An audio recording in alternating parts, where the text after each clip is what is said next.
bafite ikimenyetso bizeye isezerano ubwo nyir'icumi bavuga ngo yaradutaye ariko bafite ikimenyetso bizeye isezerano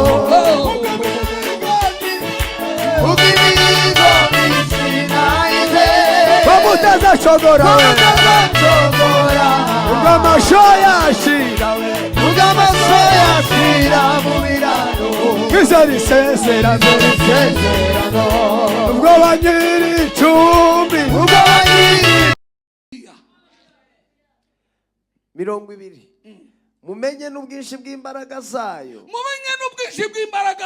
butagira akagero budapimika iziha twebwe abizeye iziduha twebwe izo yatugabiye n'imbaraga utoshira ku muzani n'imbaraga zitagira akagero kuko imbaraga z'ububasha bwayo bukomeye ziri amen amina ayiwe none nanje no mwobishina ko nuva amaguru ahindutse ukuri kuri nimuvuge ngo amina we imbaraga zayo ziri zidukoreramwo zikorera mu wundi zitagira igipimo nimuvuge ngo amina ya ese mwakomeye Imana amashi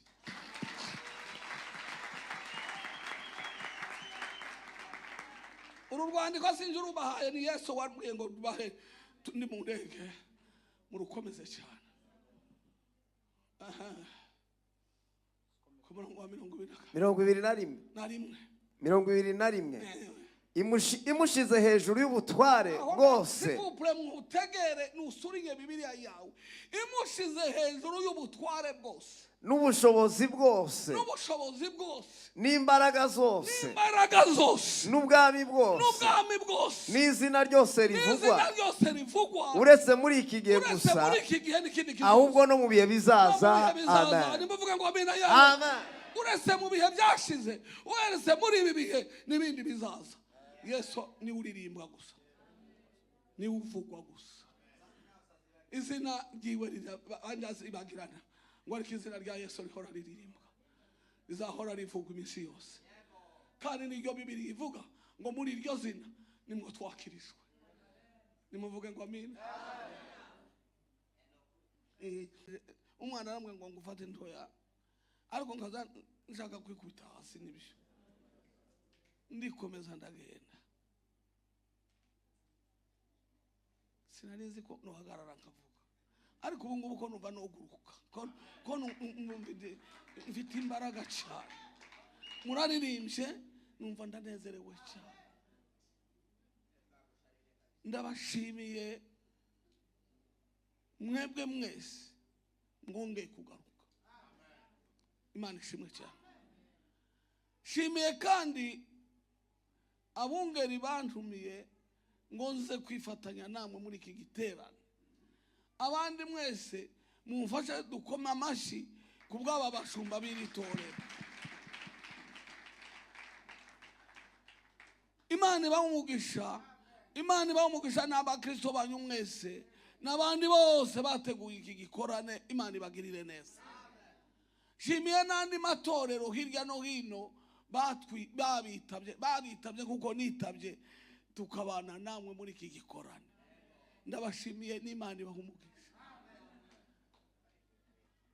akarusho n'uyu mubyeyi sinzi izina nzamwitagira amagajo ariko sinzi uwambare atoye uriya si we Nyiramagajo ati Nyiramagajo nyine n'uwundi uyu ni asa naryo nararifashe ariko nageze mbona muri angere Nyiramagajo nkagira amatsiko nkamubona kuri YouTube no muri Amerika nkagira amatsiko yo kumubona ngo numve icyo avuga avuze neza cyane Imana imumugisha ko nongeye kumubona naje Bwana sifiwe sana reka tuganira amagambo y'Imana icyo manza kubabwira cyoco ndashima ukuntu ntobona ubabwira nabonye ishusho ya Australia igicapo mwaneretse mwogihorana mwomenya icyo Imana yabahamagariye kuza muri iki gihugu. Icya kabiri na murarekonesa sinzi murazirikana ibyo mwahozezemo abanyagasobwe bana ba mama mutirengagije wa mukungugu w'igasogwe yeme bana nibwagiriza se bwagiriza yandi yagiraga umukungu imusasa nibitangaza nikavumo se mwana ariko tuvuge ngo amina mwana. Haleluya. Ni Kenya se akomba kamwe n'inzu n'ibikoresho. Ni Uganda se ni Mbarara se ni ibihe mwenga basubira inyuma. Ariko icyo nabashimiye mwaratahuye kandi ubwo bwenge mu bukomeze mushimira Imana mwamamaza Imana mwogeza Imana mutazira Imana. Nimuvuge ngo amina we orare de bana shibo ngatata Imana ishimwe cyane. Oh haleluya. Morahoje ingabo y'umuvandimwe ndabahorahoje cyane kubyo mwahuye nabyo. Ngabo ya Ruzagiza ndabahorahoje ngo mukomere. Twese iwacu ni mu ijuru niyo dutegereje umukiza kwa zaho aje guhindura imibiri yacu kwishushanya n'umubiri w'ubwiza bwe. Bwana sishiwe sana. Yaravuze neza dusomeye neza cyane. Nakanya gatoya yewe ninkisasa umugani w'abarundi. Imana iraye buvuge. Turaye turi bugende. Turaye turi bwimuke muri iki mwabantu. Iki n'uburaro. Ko turakirengana umugani w'abafure ko turagicamo tugenda. Sifa kwake Mungu.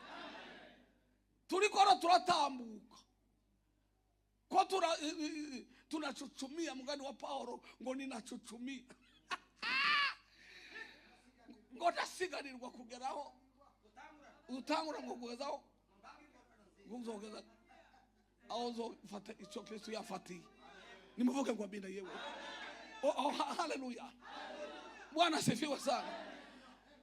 Ni ukuri murantunga abaje nyuma ndabagumbiriye mu izina ry'umwami wacu Yesu. Ndabakiriye mu ijambo ry'Imana ngo tubane sinsubira inyuma. Ndama nabasigiye mu kagoroba niyo mba ni mu rwandiko rwa Efeso kuko naruhawe ndi mu ndege nobereka amasije nari mfite y'ububyutse ari no muri telefone ingingo zigize ububyutse ayo ngayo ntiyo banezeza nayo aho ariko siyo Imana yarambwiye ngo badirisha weye irajungira urutoki. Haleluya. Bwana sifiwe. Irambwira ngo reka ngire introduction basi. Reka ngire introduction tuanze dusome mutaguma kumva mutine ya gatako. Bwana sifiwe sana. Dusome cyagize cya mbere. Ndacyari mu rwarwa igice cya mbere cyaba Efeso.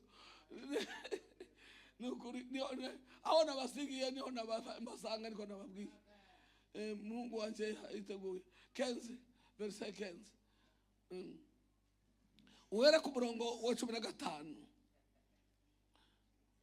Urwandiko Paul yandikiye itorero ry'Efeso igice cya 1:15. Yego daye waje. Nico gituma nanje maze kumva uburyo mwizera umwami Yesu. Maze kumva uburyo mwizeye umwami Yesu. Mugakunda bera bose. Mukanakunda n'abera bose. Bashimira Imana ubudaca. Nzamashimira Imana ubudaca. Kabasabira uko nsenze. Kabasabira uko nsenze. Kugira ngo Imana y'umwami wacu Yesu Kristo ariyo data wa twese. Ariyo data wa w'icyubahiro. Ibaho umwuka w'ubwenge no guhishurirwa bitume muyimenya. Amen. Uzuhagarara gato. Bwana sifiwe sana. Naje uko nababonye sizabagirwa nzahora mbasengera. Uko nsenze nzasengera Australia. Nahoraga nayo mbasengera n'umuntu abayumbe barazi ko benza bahamagara ngo mukora iki mbakomandinga nuko barabizi turaziranye bazi ko ni chef wabo none bigiye kuba karusho. Panuel ngiye mwanguse kabizinzi uko mwangize nani mbenga ngo nirubure nguko wacu mwakiriye Rebega nirubure muri Panuel nanje hano muri paruwasi nanje mwaguruye cyane sinzohwema kuza amasengero. Bwana wabariki sana.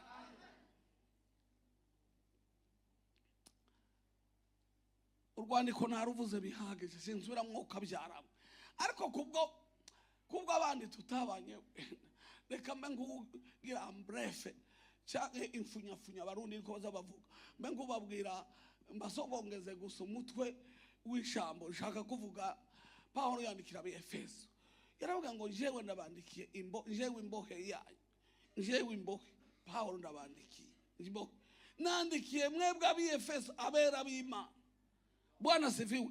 Intore z'Imana abahinama atukozenze sinzambibagirwa. Ndababwiye kuko Efeso yahageze mu rugendo rwiwe rwa gatatu asanga Paulo havuye yazamutse aje Korinto nawe arahinjira. Mbabwira ko yaruwi inzi mwatirano ahamara imyaka 2 ayayigishiriza abanyeshuri ngo arabatereninga. Imyaka 2 ngwize gushira umuriro uraturika Efeso. Uruganda rwa Dietrephe umucuzi w'imiringa bararukinga arabahombye ariko azamukora mu muntu okimuri uri mwana w'Imana nukuri kw'Imana ngo ni ucoke bamumenesheje batigica aratumara ngo baramumenesha arahunga aragenda umuriro uraka ariko ngo basiga mu gihugu cy'umutima. Bwana sifiwe sana. Asubiraga kubakubita urushi yarabibutsa abakebura aragati mbibuke aho nabasize sihari ngo mwibuke ko Imana y'umwacu nase mwishimwe ngo yabahereye muri Kristo imigisha yose yo mu mwuka ngo mu gihugu cy'umutima. Ababwira umugambi w'Imana ngo ko yabatoranyije gwisitararemwe vakera ngwisitararemwe itarabaho. Sibyo natangiye zo kubigisha nanone nabigizemo uruhare. Bwana sifiwe sana. Mbabwira umugambi w'Imana ufite amagurudumo angahe 4. Mbabwira ayone n'ubuntu bw'Imana n'ukuri kwayo inyuma hano n'urukundo rwayo n'imbabazi zayo. Bwana sifiwe sana. Mama pase nawe ndakunguye mama mwana wanje ngerekere nawe bumve utukundo tujane. Oh haleluya. Bwana sifiwe sana. Mbabwira ku mugambi w'Imana uzugenda tudurwa uzushukira ntuzugira marche en arrière uzutumbira gusa ntuzugenda à gauche cyangwa à droite. Nizo cyatumye nababwiye ngugera ku nyanja itukura ngo bashaka baratindimira barajugira kandi bajugiye mu kuri kwiga abantu. Hari igihe kimwe muzo kubitana n'inyanja itukura ukajugira nawe ngo babwira ngo barakimba batiyanya ngo aburaga amabuye hari ku musengo batora umuyobo batibwa muhotore yewe mose nikiwatuza imva plant zari zihari segico ngo babona tabayuda ntibazabakina rahunga abangongo ko bitaza aja nkahari nawe ngo aza gutura Imana aho umujinya. Ni ukuri kw'Imana zawe ibibazo byagukekereza ukaza aho kubibwira abantu, nimukaze kubibwira abantu, muze kwitura umwami wacu. Imana ariyo muza gutura yewe. Bamwe bari mu kuza twe twaragowe turika ba muganga, nuko twabaye ba muganga ndakora twobwira bakaba twe baduturaga ibyo yagukubita ikintu ukazujuga umuti, uyu muntu arashabaho, uyu muntu arashagenda ariko ine mukakirebera umuti mukagikubita hasi mukasharaza mukakivana kubwo kumenya Yesu Kristo umucunguzi wacu. Ngo aragenda atariko aba bantu wampaye arya nzogeza ryari nije wababyaye se ni ngongo mbaheke mbikorere. Ngo Imana ibaza Mose ngo niki Mose waje niki cyatumye uhagarara, niki cyatumye bajugira. Mose ate ndabari yanje barayikandagira ngo yamamuga ngo ndakubwiye ngo nindi wakubwiye ngo hagarara komeza muhavaze ntibuzosoma uwo murongo yamawe mu 14 buzakuva ngo komeza. Bwana sifiwe sana.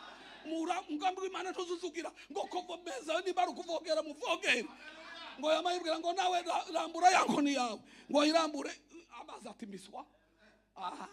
Ndakiza nukuri kw'Imana ndakiza zagita ndisho ndaho kwitanga umugambi w'Imana byose bizabiguhinzira aho turubise mu mugambi wa ushoreye imbere byose bizabigenda biratoka toka kwenda kule genda mbisa tunaendelea tu.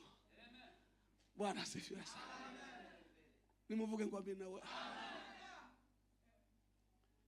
Ndarangije rero subirega kwijambo aho nasigara nabasize mbabwira Efeso kwirimwe ibintu ntavuze mbere nabivuze ariko ibyari bisigaye n'amagambo 3 makuru iyo nshaka kugira ngo ndangirizamwo cyangwa abiri basi nyahinnye iyo babiri niri jambo 15 Paulo asengera itorero ry'Efeso. Uburyo yasengeye Efeso habamwa amasengesho y'ibice bibiri muri uru rwandiko nimba mutari muyaze yabasengeye ibyiciri bibiri muri iki gice nayo ya mbere 15 no ku 10 no kuri 3 no ku 14 niyo masengesho abiri yasengeye abi Efeso. Uko yasengeye gice cya mbere ko yabasengeye siko yabasengeye mu 10 muri 3 ni 14 oya ni tofauti. Turajana rero ngaho mwana waje dushorera sigaye mvuga buhoro nanje tuvugane tubwire Bibiliya si ntibavuge bati na ya gatako tuvuga ya Bibiliya. Bwana sifiwe mama. Tuvuga y'Imana yewe aho mwicaranye mucumuti tugiye kumva y'Imana, tugiye kumva y'Imana, tugiye kumva Imana ivuga pa Bishop, tugiye kumva Imana ivuga ye mama Bishop, tugiye kumva Imana ivuga. Uwanyoga yanze kugusuma wewe nari mwishumirije none ni wagihaza ko Bwana sifiwe 15 no gatugende mwumva ibintu birimo amasengesho y'abasengeye ngari kuko nimukaze muhuzagurika abantu benshi zirivuple igituma benshi bizabitina no munzana n'ibintu no kudasubizwa bazabama bazana ayarureshwa bakazana bagahuzagurika bakazana yapfo na yaruguru bakaza bayasuka kumana. Bibiliya yuzuye amasengesho niyo metodology nziza niko kanwa k'Imana. Iyo wirefera ku kanwa k'Imana uba wagiye mu muhoto uba wagiye mu nzira. Nimuvuge ngo amina yewe sifa kwake Mungu. Harimo ibintu by'ubutunzi butagira ya Bwana sifiwe sana. Imana ishimwe cyane we. Imana ishimwe ko nayimenye nukuri kw'Imana iyo ndaza kwimenya kaga mwabantu ahandi mba nakuye ibintu 6 cyangwa 7 sindabimenye ariko reka dukomeze. nico gituma naje maze kumva uburyo mwizera umwami Yesu, maze kumenya neza uburyo mwizeye umwami wacu, mugakunda abera bose. icya kabiri mugakunda n'abera bose. Nico mbabwira, mwebwe mukunde n'abera bose. Uko wikunda ari gukunda na mugenzi wawe. Sifa kwake Mungu. Mugakunda n'abera bose. Bashimira Imana urudasha. Nzambashimira Imana urudasha. Kabasabira uko nsenze. Uko nshobozwe nkabasengera. Kugira ngo Imana y'umwami wacu Yesu Kristo ariyo data wa twese w'icyubahiro ibahe umwuka w'ubwenge, ibahe umwuka w'ubwenge. Mwana w'ubutoya nushaka wicara nawe urarushye. Ibahe umwuka w'ubwenge. Surinye muri Bibiliya zanyu cyangwa mwandike, ibahe umwuka w'ubwenge no guhishurirwa bitume muyimenye. Imana abadutaramanye neza, Imana ibahe kumenya Imana muyihishurirwe neza, kuko uwahishuriwe Imana azahura n'urupfu akaresista. Bwana sifiwe sana. Muzi umwana apfusha umwana wanje nkunda, nta wundi mwana nabyaye usa nawe. Jamais. Yari mwiza cyane. Musasi wiwe yabari izingiro. Kandi namubonye mwiyerekwa ndi Kigali mvuye mu Minembwe. Nari kumwe no wafuye birungurungu, zabimbabaze ko birungurungu wafuye na madame wafuye bo bahamisha uko byanababwiye. Nari nasiza kuri we. Ndariyama mbona yabyaye. Neza mwitaba inama we yari umwana w'abayomba, si umwana w'abayomba we tubambyariye umwana no gitangaza yewe noneho n'umwarabu wanze wambyariye yewe. Bona ndamwasi yararyamye aramumba wone ugifatwaga n'imbabazi wansize mfuye mbaye nkurubana hano nakarago none kango ngweza umwana mbere yewe turamusange nubwo bimeze ko ndamurengeza gutya rubyage wumve dahe na madame wawe bari hano yanje nangire cyane baho yica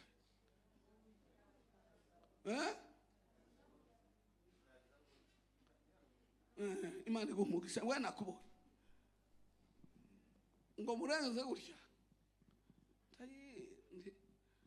umwana w'abayomba we tiwambyariye none umwarabu yewe ariko uri mwiza mwana wanje we mufashe gutya nyine kuko yire muvuza ngo mwana wambyariye umwana mwiza yewe we undamvugira hano mu bitugu ngo nanje ni mwiza wanje yewe ngo uwo nicirabo yewe abarancumise ni nko kumubona ifoto gusa aha yatambuka.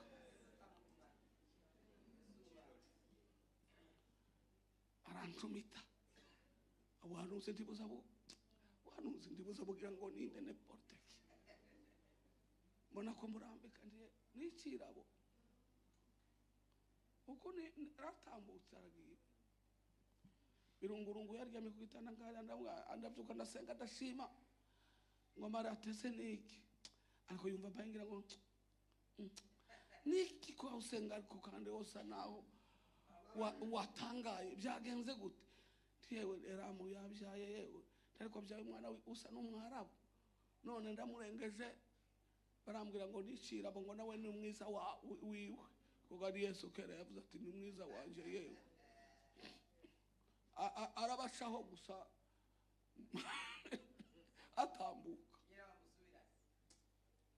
birungu ati komera ati ubuhanuzi se ati yoguruka usanga abaye n'umukobwa akazogenda ari inkumi ntoya ye bampebusha.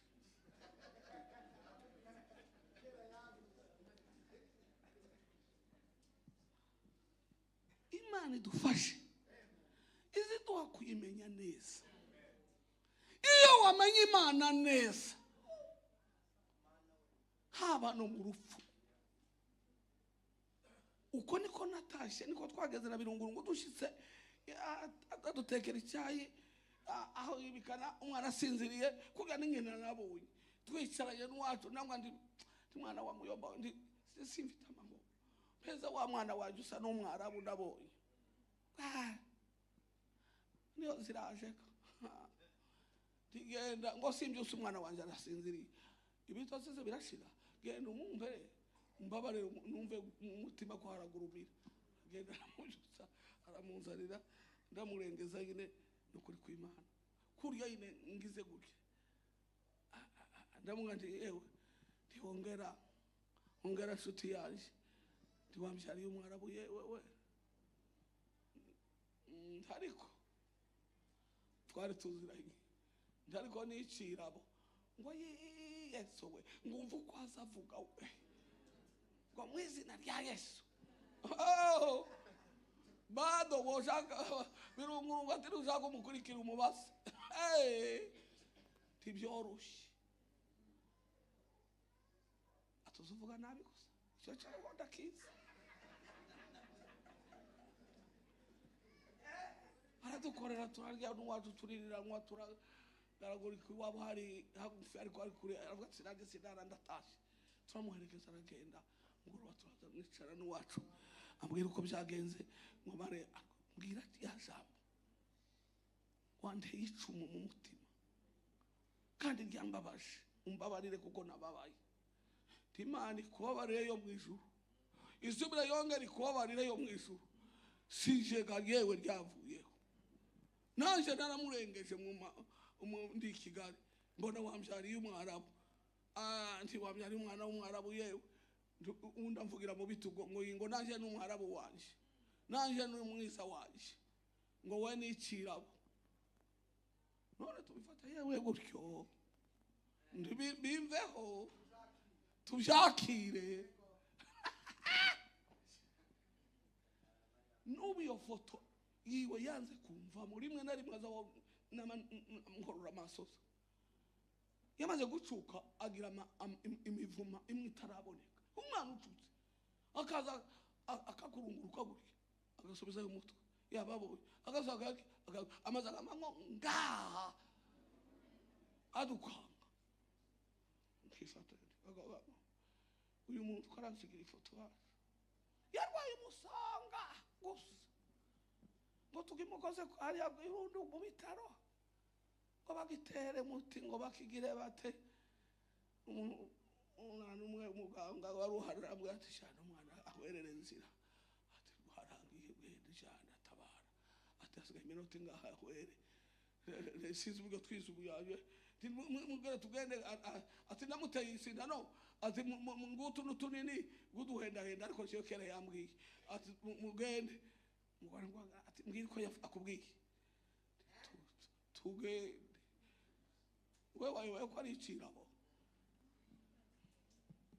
twagiye kuza gushinga agasozi kwa muroza kurenga numva nyina yavugije induru hora ubundi wari amufite ni hora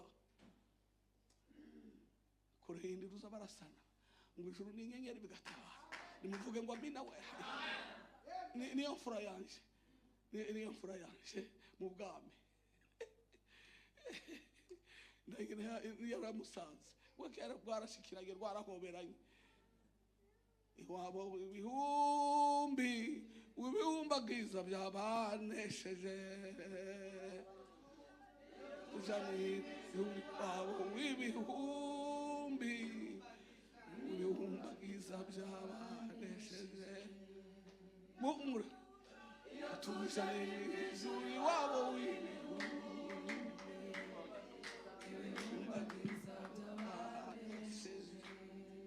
iyo tujanye nuri wabo ibihumbagiza byabanesheje iyo tujanye nuri wabo ibihumbagiza byabanesheje. Hallelujah. Warasifiwe. Amen. Ni wabo ibihumbi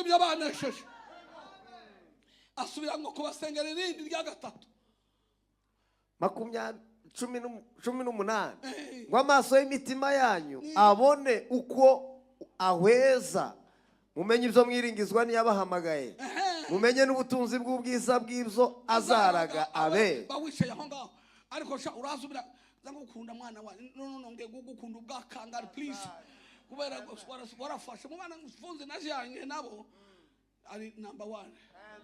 Bwana sifiwe sana.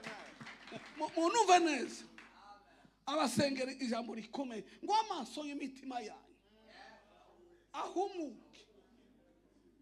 Ishamba ngo mwebwe aba Australia, ishamba bateranye na ngo amaso y'imitima yanyu ahumuke, ngo mukunde mubone neza mutareba nka yampumyi Yesu yamukozeho ati ndahumutse we. Yesu ataho aturi kurabona iki atabantu ko bameze nk'ibiti by'imitini. Yesu ati byashise ukurabona abantu bameze nk'ibiti by'imitini ati yewe njya kujya kwawe ndakubona yewe biracyasize ngo asubire arongera aramuneruve arasayongera akorwaho. Ndasaba ngo n'umugoroba nimba ugiye ubona nka yampumyi Yesu agukoreho n'umugoroba, Yesu agukoreho n'umugoroba. Bwira mugenzi wawe ngo Yesu agukoreho n'umugoroba, ubashe kubona neza, mubashe kumenya neza, mubashe kubona ibyiringirwa, mubashe kumenya ibyiringirwa n'iyabahamagara. Bwana asifiwe sana. Oh haleluya. 20 mumenye n'ubwinshi bw'imbaraga zayo, mumenye n'ubwinshi bw'imbaraga zayo butagira akagero, butagira akagero budapimika. Iziha twebwe abizeye, iziduha twebwe izo yatugabiye n'imbaraga utoshira ku munzani, n'imbaraga zitagira akagero, kuko imbaraga z'ububasha bwayo bukomeye ziri. Amen. Amina. No nanje no mwobishina ko nuva amaguru ahindutse ukuri kuri nimuvuge ngo amina we. Imbaraga zayo ziri zidukoreramwo zikorera mu wundi zitagira igipimo.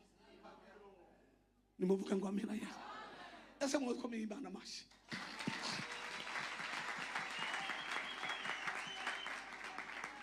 Uru rwandiko sinje urubahaye ni Yesu wabwiye ngo rubahe ndi mu ndege murukomeze cyane. Kumurongo wa 21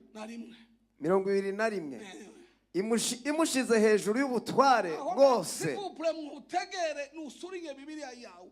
Imushize hejuru y'ubutware bwose n'ubushobozi bwose n'imbaraga zose n'ubwami bwose n'izina ryose rivugwa, uretse muri iki gihe gusa ahubwo no mu bihe bizaza. Amen.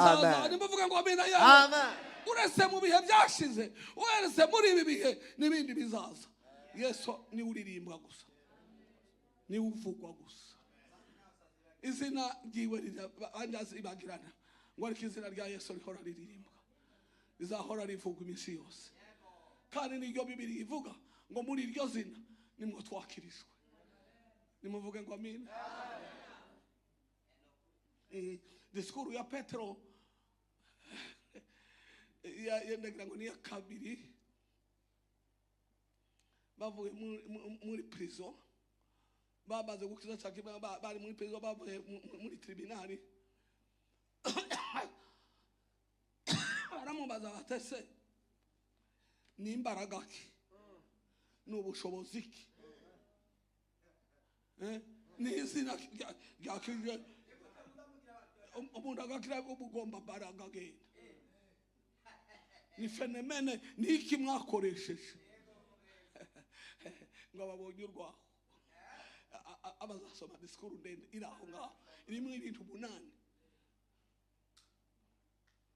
yamabwira ngo ariko Imana ishimwe, Imana ibafasha, Imana ibabarira bataza basoma Bibiliya. Mwarahishwe cyane. Nimba ushaka gukomera, nimba ushaka gutera imbere, nimba ushaka kuba mugakiza ukavogera mu migisha, soma Bibiliya.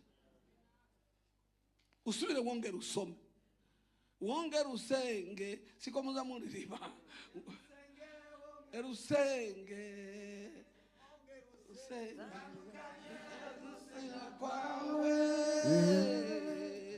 kuko ari cyo azagukirisha zatanga ingabo nyinshi zipfe ku bwawe. Haleluya. Tiro bokashia. Amen. Azatanga ingabo zipfe ku bwawe. Imana ishimwe yaduhaye umwana wayo. Yamavuga ngo umva. Amukunda Petero arabacubita. Ntiyati yamavuga ngo urya mwishe mukamubamba. Ni ukamejeje. Ngo urya mwishe mukamubamba. Ngo agahambwa. Ngo akazuka ku munsi wa gatatu. Ngo kuko byari byaranditswe. Nimuvuge ngo amen. Ngo ni ukoze ibingibi. Ni uzukiza ibibumuka. Yamava ngo ntawundi agakiza kabonerwamo. Ngo munsi y'ijuru, munsi mw'ijuru no mwisi, ngo ntawundi agakiza kabonerwa. Nimukubite Imana. Haleluya. Bibiliya yavuze ngo Imana yamuhaye ubutwa imuhizina. Niruta yandi masina yose. Ngo imuha ubutware hejuru y'ayandi matware. Ngo imuha n'ubwami bukomeye. Ariko nimuvuga ngo amina yawe. Nimuvuge ngo amina. Ngo agira ibindi byose ngo abishyira munsi y'ibirenge bye. Akawakanya agaciriya miguru yawe. Yabivuze hejuru kubw'urubambo rw'umusaraba mu Bakolosayi. Ngo abivuga hejuru y'urubambo kubw'umusaraba. Nimuvuge ngo amina we. Ngaho hari ekonomi yose. Komeza dayi urangizaho. 22 kandi yamuhaye gutwara byose. Imuha gutwara byose. Ibishyira munsi y'ibirenge bye. Ibishyira munsi y'ibirenge bye. Imuha itorero ngo abe umutwe waryo. Imuha itorero ngo abe umutwe waryo. Usumba byose. Nababwiye mu gitondo usumba byose. Naryo ribe umubiri we. Ushitse. Kandi ushikirwamo na bose na byose. Amen. Ukumuza mushikirwamo na byose na bose. Murinda shikirwa. Ntimwiyandarike. Muri abantu bakomeye cyane. Yaba porteki yaba ne portinde nuko mutinye. Sizo umugabo wabuze ababwira uburyo nafashwe muri inzovu. Twamaze gushika nawe na umuhungu wanje w'Amuswahili yari umusaza yari pasteur. Arabara musaba barusaba kapiteni nabo bashida chefu nanjeranda musaraba ngo papa mudogo. Ngukomere kujya kwawe. Ngukomere kigabo. Nguvuye nk'abagabo ngo kuko wemeye umugabo w'abagabo. Ndamubwira nti pastor wanje we ntitubwira ibyo. Nta nagasusuru mfite. Ndikora bana mfite agasusuru atoya amaboko usaniyo arimo igisebe cya komande ariko ntacyo bintwaye. Na Yesu ntibamukubise bakora ibabaza cyane. Kazo akakagozi gacira uruhu no hejuru utaciye inyama. Walanga. Ndinjira mu kibira barareba kazanumva ngo kiva kiwana. Bagisha mwaje mutazi ko ari kiva kiwana. Ubutayu bwabaga ngo naho basage za protein bimwe by'ibishengo. Iyi tuse mbaza bayita ngo apana mu rusi iyi nani bari mu iyi ndende y'umushoko izija mu arapici basanyiza arapici ngo baze gukubita ngo ni materiel de labre ngo ifunze ne magufura dafungurwa ngo bayikubite igire basanga kiva kiwana mwaze mugira ngo kiva kiwana bande chaza kwibuye yaje nzani gitigaje baranishazaho namavuga ngo banishaze kwibuye ndatsinze nishaje nkubishaye muri Yesu Kristo umwajaha undaje imbere bashida n'amakaye 3 batangira kunsambisha kapiteni nawe ahagarara ngari umusirikare yamaza imbunda hano ayitunga hano abo twabanye gasorwa ndagira ngo bari kubwo buhamya ayitunga hano